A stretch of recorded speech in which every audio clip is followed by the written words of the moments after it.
How good do you think they'll be? I think they'll be really good. Now it's a matter of how do all the pieces fit together. But I think the reason in this new NBA of why they're going to be really good, the Lakers put a team together like this like 7-8 years ago with Malone and Peyton playing with Kobe and Shaq, and they didn't get it done. They did go all the way to the finals, but they didn't get it all the way done, and they never really were a harmonious group that year. They weren't a happy family. I think the Nets can beat that situation with their 5 really good starters. The Nets are about 10, 11 deep, and that's why they're going to have a very successful season. If they dictate that and they can, build to that situation and really stay focused on how many games they'll get in the regular season, that's going to be a tremendous seed for them. And I think that their building could be very important if it moves along and they have the success. And, there's a chance they can have a tremendous season. But I know Sean Livingston played very well for them in the preseason, but I wouldn't want to see a steady diet of him having to be the starting point guard. Anyone else on this bench, from Terry to Kirilenko to Bloch to Evans to Allen Anderson, is terrific. They really have a lot of good players. All right. Chicago, Indiana. There's no reason really to talk about the Heat. How about Chicago? Do you have to give Rose a half a season here? Is that fair? And how about Chicago with Rose? I agree with giving them 20, 25, maybe even half a season, like you say.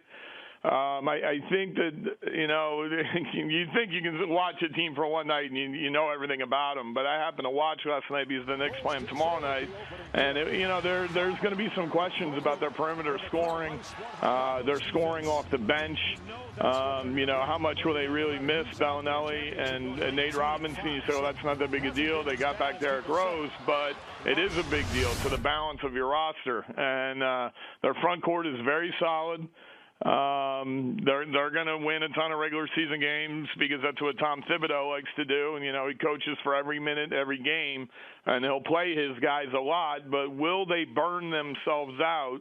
And will they maybe add another perimeter scorer to that bench, even if it is, someone who comes off the bench to really help their offense and help Rose.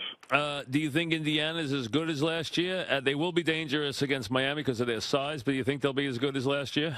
I have no idea how to predict how Granger is going to fit into the equation. You can look into it by saying, Granger comes back and that's going to mess up their chemistry.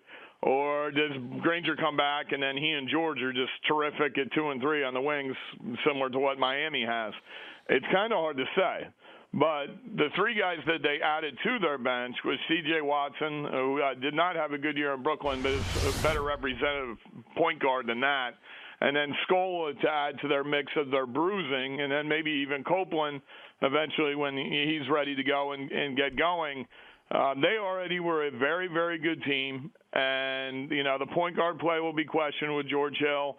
But the combination of Hill and Watson may be enough to where they're a major contender. I mean, Mike, when it comes down to it, there are major contenders here in the East. This last year, there was one team, Miami, and then the Knicks came in second, and no one else really had a great year. You have a chance at more than a handful of teams having really big years, being 50-win teams. I agree. All right, sleeper team in the East. Who is it? I like Detroit. I like them a lot. I enjoy watching Brandon Jennings and Josh Smith because I don't have to coach them. So I think that it's fun to watch them, and if they make mistakes, it's not to be worried about. But I think Greg Monroe is a solid pro. I love the kid Drummond.